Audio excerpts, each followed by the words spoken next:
This is a quick review of the Halfords Carrera Subway 1 hybrid bike. I've just had this bike a few days and I found a lack of videos about this on the internet. The only thing you can see are the short videos that Halfords put on their website, which are not very good. So I just thought this might be useful for people considering buying this bike. So you might have noticed that Halfords do a lot of bikes in the sort of £100 up to about £130. They have a lot of bikes in that range, and then this one is slightly up from this. I paid £184 for this in August 2016. And what do you get for that bit of extra money? Well, for a start, you'll get disc brakes on here. So these are mechanical disc brakes, they're not hydraulic ones. So there's a bit of debate about whether mechanical disc brakes are actually any better than V-brakes, but they can't be any worse. I think they look a lot better. So yeah, that's one thing you get. You get alloy rims, so rather than steel, so save a bit of weight there.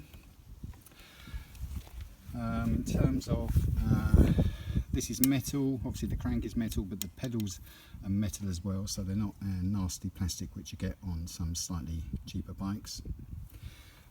The seat, if you can see it there, has adjustment on it for reach backwards and forwards, so that's a slight upgrade from some bikes.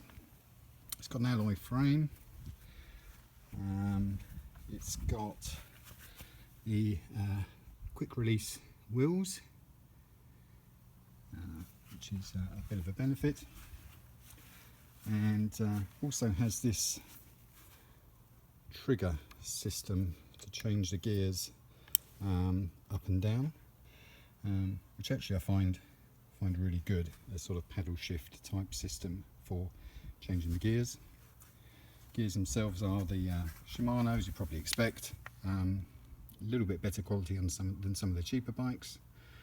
I've had no problems with it so far. I've done about 100 miles on this bike so far, and every gear change has been really smooth. And then there's these Kenda tyres. I don't know much about them, but they're supposed to be a bit resistant to punctures and so on, and a bit more robust than some cheaper tyres. So as I say, mainly alloy construction, alloy frame. It's a hybrid bike, which means that it has some of the lightness of a road bike in terms of the components, but then has larger tyres and is a bit more robust if you want to go off-road or down footpaths and things like that. Obviously it doesn't have suspension like a mountain bike, but I think it's a good compromise between a road bike and a mountain bike.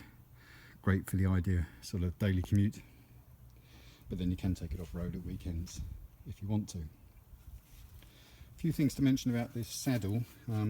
It's actually pretty good quality, but I found it a bit uncomfortable. It takes a bit of getting used to. I did consider swapping it out, but now I've ridden a few miles on it, it's actually better. But when I first rode it, I did find it a bit uncomfortable. So if you are particularly sensitive to the comfort of saddles, you might want to consider swapping it out for a different saddle. The other thing I wanted to mention is that the bike as standard doesn't come with mudguards, which makes it look quite funky, but actually in the real world you probably do need mudguards. So you can see I've got this aftermarket one which fits here on the seat stem.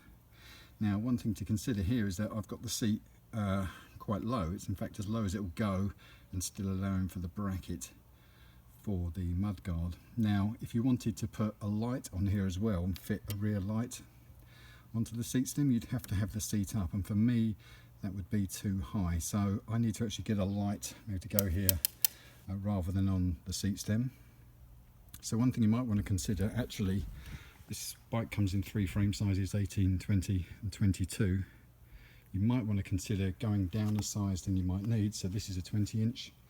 If I'd have had an 18 inch, then obviously this would be 2 inches shorter, but I would then be able to increase the seat by 2 inches, so my leg length to the pedal would still be the same, and that would expose additional seat stem where I could then fit a rear light.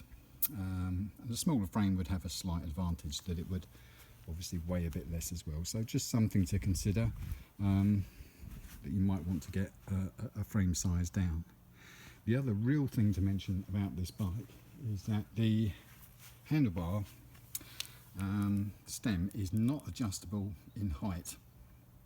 So when I first got this bike, the handlebars were about here, were almost in line with the seat, and that made for quite an uncomfortable riding position, leaning quite forward. So I've actually purchased this aftermarket A-stem extender. Costs about 20 quid. This is quite a good one. It's black to match the rest of the bike, and it's alloy. You can get cheaper ones, you can get them from about £12. But I found that I needed that just to raise the handlebars a little bit higher. And if I go back to the perspective, you can see they're now quite a bit higher than the saddle, and that makes for a more comfortable riding position. But I assumed when I got this bike that you could just raise the handlebars by undoing the bolt and pulling them up, but this style, this A headset style, doesn't allow you to do that. They're a fixed height, so you will need these extender and spacers if you do want to raise the handlebar level. So in summary, it's a fairly light bike. It's a good gear change, good fast freewheeling bike on the road, has the ability to go off-road.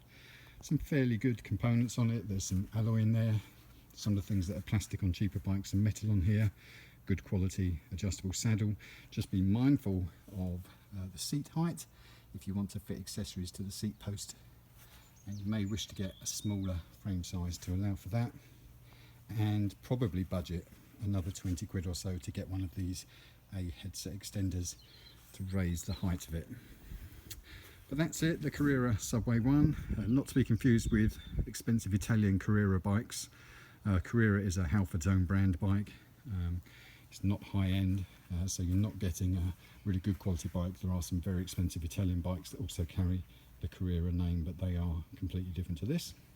But what you see is what you get, fairly cheap. This sub £200 bike that does the job, has a few nice features, and generally so far I've been very pleased with it. Hope this helps. If you found the video useful, please feel free to let me know in the comments. Thanks a lot.